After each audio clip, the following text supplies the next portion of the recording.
The moment Ethan Cole realized he was sitting at the wrong table, his heart dropped so hard it felt like it cracked against his ribs, because nothing in his life had ever prepared him for the quiet, glittering cruelty of a luxury dating gala where chandeliers reflected off crystal glasses and people judged you before you ever spoke. And here he was, a poor single father in a borrowed jacket, hands rough from years of labor, sitting at a table reserved for the city's most powerful CEO, wondering how a man who counted coins at night to buy his daughter notebooks had wandered into a world that measured worth in millions. And before this story unfolds any further, if you believe in kindness, second chances, and the idea that life can surprise us when we least expect it, please take a moment right now to like this video, subscribe to the channel, share it with someone who needs hope today, and tell us in the comments where you are watching from, because stories like this travel farther when hearts move together. Ethan had not come to the event for romance or ambition but desperation, because when your 6-year-old daughter Lily needs a surgery you cannot afford and the last hospital bill is folded so thin from being read again and again that it feels like cloth, you stop believing in pride and start believing in miracles, and the invitation he'd received through a charity raffle promised donors, investors, and opportunities that could change lives, even if people like him were never meant to belong there. He'd spent the afternoon scrubbing his hands raw at the auto shop, changing oil and fixing engines until the smell of metal clung to him, then rushed home to help Lily with her homework while hiding the fear in his eyes, because she already knew too much about pain for someone so small. The gala hall was enormous, filled with soft music and confident laughter, and Ethan's instructions were simple: find the table with a blue ribbon card and sit quietly until the charity introductions began. But anxiety can blur even the clearest directions, and when he saw an empty chair beside a tall woman in a tailored black dress, surrounded by people who looked important and impatient, he assumed the ribbon must have fallen, so he sat down, folding himself small, praying no one would notice him.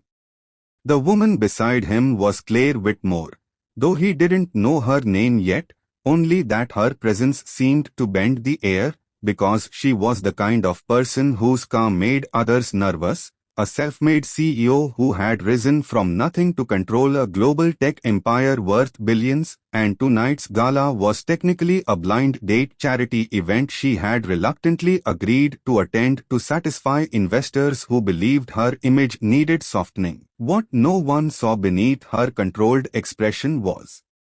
exhaustion, the kind that comes from being surrounded by people who want something from you every second of your life. And when she glanced at Ethan's worn shoes and stiff posture, irritation flickered through her, not out of cruelty, but because she assumed he was another opportunist trying to force proximity. As servers poured wine and the hum of conversation grew, Ethan felt the weight of eyes on him, the unspoken question of why he was there, and when a coordinator finally rushed over, whispering frantically that this table was reserved, his face burned with shame so intense it made his ears ring, because in one instant the fragile hope he'd carried inside shattered, and he stood up to leave, apologizing with a voice that shook despite his effort to steady it, already preparing himself for another night of disappointment to add to the long list he kept buried in his chest.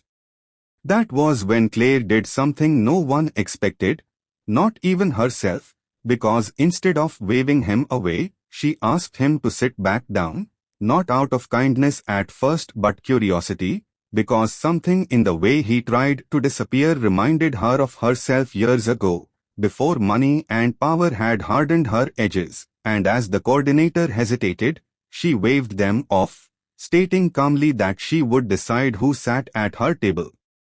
Ethan sat slowly, heart pounding, and as the evening unfolded, he spoke very little, answering questions honestly but without embellishment, admitting he was a mechanic, a single father, that his wife had died during childbirth, and that his daughter was the reason he woke up every morning even when life felt unbearable. He did not know that every word was quietly dismantling the assumptions Claire had built over years of being lied to, because she was used to men inflating themselves, selling dreams, presenting masks, and here was someone who had nothing to sell and nothing to hide. As the night deepened, the conversation around them turned sharp and strategic, investors discussing mergers and valuations, and someone finally scoffed openly at Ethan, asking what he thought he could possibly offer at a table like this, and the old familiar humiliation washed over him. But before he could retreat inward, Claire did something that stunned the room, because she placed her phone on the table, pulled up a figure, and stated in a voice so calm it felt dangerous that she was tired of pretense, tired of dating men who wanted her money or feared her success, and tired of watching sincerity be mocked. Then she looked directly at Ethan and made an offer that sounded like madness to everyone listening, offering $50 million in support, resources, and security under one condition: that he marry her or leave immediately and never sit at a table like this again. The room froze, breaths held, judgments sharpened, and Ethan felt as if the floor had vanished beneath him, because to them it was a spectacle, but to him it was his daughter's life, his dignity, his future colliding in one impossible moment, and he stood there silently as his thoughts raced, remembering Lily's laugh, the nights he slept in his car after working double shifts, the promises he made at his wife's grave that he would protect their child no matter the cost, and he realized something that surprised even himself, that the fear he felt was not about losing the money but losing himself. He thanked Claire, sincerely, and told her that he could not accept an offer born from frustration or spectacle, that marriage to him was sacred because it was built on trust and choice, not transactions, and that while he was poor in wealth, he refused to be poor in self-respect. Then he turned to leave, expecting laughter, ridicule, or dismissal, but instead the room remained silent, because power had just been challenged by integrity, and it made people uncomfortable. What happened next was quieter but far more powerful, because Claire followed him, stopping him near the exit, not as a CEO making an offer, but as a woman asking a question she had not asked in years, asking if he would allow her to start over without conditions, without cameras, without an audience, and when he hesitated, she added that she wanted to help Lily regardless, because no child should suffer for adult pride. And something in her voice cracked just enough for Ethan to hear the loneliness behind it. The weeks that followed were not a fairy tale, but a slow, awkward rebuilding of trust, with hospital visits, late-night conversations, shared meals, and moments where both of them confronted wounds they had ignored for too long. And as Claire watched Ethan sit by Lily's bedside, telling stories with a gentleness that money could never buy, she understood for the first time what true wealth looked like, while Ethan learned that strength could exist alongside vulnerability without being owned by it.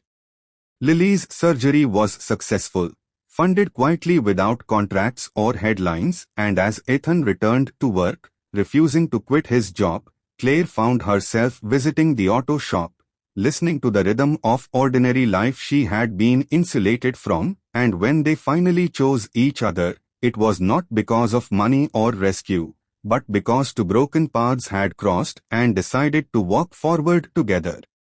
Near the end of this story, if it has touched your heart even a little, if it reminded you that dignity matters and kindness can rewrite destinies, please like this video, share it, and subscribe, because your engagement helps stories like this reach people who are losing hope. And before we reach the final moment, we have one special request. Please comment below with a single word that describes how this story made you feel, because your words matter more than you know.